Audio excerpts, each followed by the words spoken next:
ना, इस विषय में अरविंद केजरीवाल जी को केंद्र सरकार से भी कई बार सूचना गई है। दिल्ली भारतीय जनता पार्टी के जो अध्यक्ष है आदेश जी, उन्होंने भी पत्र लिख के कई बार कहा है और मैंने खुद ने भी लिखा है। अच्छी बात है कि मिश्रा जी आपके शो पे है। मिश्रा जी आपका पता बताइए, मैं लेटर आपके पास डिलीवर कर देता हूँ, आपका ईमेल दे दीजिए, उधर भेज देता हूँ मैं आपको कि भाई एक मीटिंग करना है हमको। और ये आप आज नहीं बोल रहे, जनवरी से बोल रहे हैं। प्रीति जी आपने शो लिया, बहुत ही अच्छी बात की। 6 महीने जो पहले थे, जनवरी 1 से 30 जून तक, उसमें 115 दिन जो रीडिंग थी वो सीवियर में आ रही थी जी।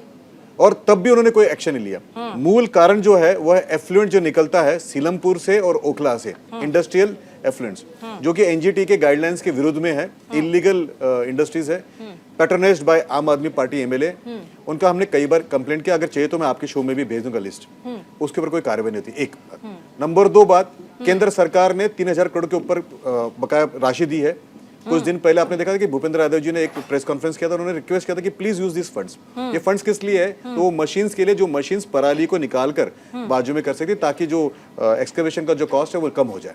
वो सीरियस नहीं इस बारे में। तीसरी बात है, आम आदमी पार्टी ने 40 लाख रुपए की वो दवाई खरीदी जिसको पेस्टिसाइड बोला जाता है, ताकि वो उसके ऊपर छिड़काव किया जाए दिल्ली के अंदर। लेकिन आपको सभी को पता है कि उन्होंने 30 लाख रुपए की जो दवाई बांटी थी उसके पीछे 42 करोड़ रुपए उन्होंने एडवर्टाइजमेंट में खर्चा किया है। अब ये लॉजिक मुझे नहीं समझ में आया।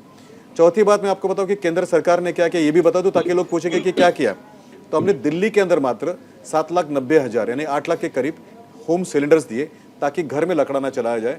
हमने धोला कुआं जो है वहाँ का जो डिकंजेशन किया है, जहाँ पे पहले 1.5 घंटा लगता था गाड़ियों को, वहाँ पे अभी 10 मिनट लगता है। ये डिकंजेशन करने के लिए एनएचआई ने वहाँ पे एक ब्रिज बनाया, रोड बनाया, जो आप भी यूज करते होंगे, जो कि केंद्र सरकार का काम नहीं, जबकि राज्य सरकार का काम था। ईस्टर्न पेरिफेरल रोड बनाया ताकि जो ट्रक्स है वो दिल्ली में ना घुसे, सीधे यूपी में निकल जाए, बाहर के बाहर। उसका हमने काम किया, अब के सामने हुआ। दिल्ली मेरठ जो है ये एक्सप्रेस हाईवे बन रहा है ताकि मेरठ 1 घंटे में आ जाएगा, लोग इस्तेमाल नहीं करें।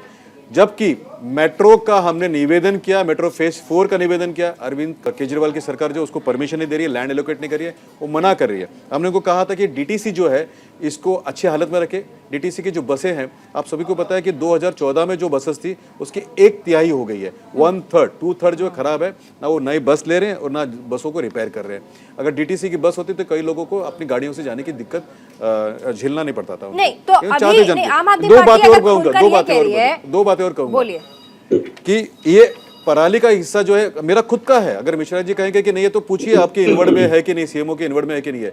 और हमारे बिदुड़ी जी जो वहाँ के जो लीडर अपोजिशन है, उनका वहाँ पे रिक्वेस्ट है कि नहीं कि इसको डिबेट में हाउस में लाया जाए, उसके बाद सख्त कदम उठाया जाए। हम मिलने के लिए तैयार है, हरियाणा के सीएम मिलने को तैयार है, लेकिन अरविंद केजरीवाल जी जो विजिटिंग सीएम है दिल्ली के, वो आज ही 2 घंटा आए, बाकी भी नहीं समझ देते हैं। तो कुछ ना कुछ तो सीरियसली करना पड़ेगा, लोग परेशान है। और ये जो हो रहा है उसमें उनका मैं एक और आपको बताता हूँ, जैसे किदवई नगर का डेवलपमेंट जो है केंद्र सरकार की एजेंसी कर रही है, तो उन्होंने जो एनजीटी से गाइडलाइन से दिए हुए जो पेड़ थे उसके 3 गुना बढ़ाए हुए। मैं आपको लेके जा सकता हूँ, आपका कैमरामैन गिन सकता है। जबकि अरविंद केजरीवाल जी ने प्रॉमिस किया तो उसमें का एक भी पेड़ मुझे वो गिना दे प्लीज, एक भी पेड़। और उन्होंने अभी मिश्रा जी ने कहा कि 1600 इंडस्ट्री को उन्होंने शिफ्ट किया। Sir please spell out even 1, spell out 1। मैं आपको चैलेंज करने के लिए, डिबेट बैठने का मैं आपको रिक्वेस्ट कर रहा हूँ, as a citizen of Delhi. बहुत हालत खराब है सर। मैं खुद में शो में आने के पहले आपने यहाँ के गेस्ट कोऑर्डिनेशन मुझे मैंने मना किया था क्योंकि मैं बैठ नहीं पा रहा था। आपने सुना, आप एक इंडस्ट्री का नाम मुझे बता दीजिए, हम चलेंगे आपके साथ में, और आप कहेंगे तो हम आपको मान जाएंगे। डीटीसी की कितनी बस्ती बताइए, आपको जानकारी है ना, बताइए 2014 में कितनी बस्ती और कितनी बस डी रोड हुई है, बताइए जरा प्लीज, आपके पास जानकारी ना, बताइए। क्या सच है कि नहीं है कि डीटीसी की 2/3 बसेस जो है बाहर है? क्या सच है कि नहीं? 1,17,000 ब्लू टिकट्स, पिंक टिकट्स, ये केवल अक्टूबर महीने में दी है, 1,17,000। यानी पिंक टिकट्स जो दी है उसके कारण 80% रेवेन्यू निकला। ये सच है कि नहीं, बताइए जरा। दूसरी बात, आपको एक और बात बताऊं, अगर टीवी डिबेट में आप मेरे को जीत भी जाएंगे ना, तो लोगों को बेवकूफ नहीं बना सकते, लोगों की हालत खराब है। क्या सच नहीं है कि मेट्रो का फेज 4 आपने बना किया था, दिया नहीं अभी तक हमको परमिशन? चलिए कल सुबह बताइए। क्या ये सच नहीं है कि आपने जब कहा कि भाड़ा माफ करिए, 50% आप दीजिए? आप अगर प्रपोजल दे रहे हैं भाड़ा माफ करने का तो आप पूरा दीजिए, और कहां से फंड्स लाएंगे? डीटीसी के 22,000 रुपए, आपने 22,000 करोड़ रुपए आपके बकाया है कि नहीं, बताइए जरा। Isn't is there is a fraud? क्या कर रहे हैं आप यार? आप मुझे यहाँ पे डिबेट में हैकल करने की कोशिश करें कि मैं हैकल नहीं होगा। आपसे 1-2 साल मेरी उम्र बड़ी होगी और समझदारी भी ज्यादा है, मैं बिल्कुल हैकल नहीं होगा। आप ये करके केवल अपनी अज्ञानता का प्रदर्शन कर रहे हैं। भाई साहब, यहाँ पे मुद्दा जो है बड़ा सीरियस है, जिंदगी का मुद्दा है। कई प्रेग्नेंट लेडीज का जो है बच्चा जो है वो गिर जाता है क्योंकि उनको सांस ठीक से नहीं ली जाता है। कई लोग यहाँ पे अस्थमा के कारण बीमार होते, घर पे नौकरी पे नहीं जा सकते। मैं आपसे बार फिर से हाथ जोड़ के विनती करता हूँ, मुख्यमंत्री जी को बोलिए हमारे एलओपी को समय दे, हमारे स्टेट प्रेसिडेंट को समय दे, मुझे समय दे, मैं फिक्स लेके आता और साथ में सॉल्यूशन लेके आऊंगा। मैं ये नहीं कर रहा हूँ कि हम आपसे झगड़ा करने के लिए आएंगे। बड़ा सीरियस मैटर है, इसमें क्या आप मजाक कर रहे हो?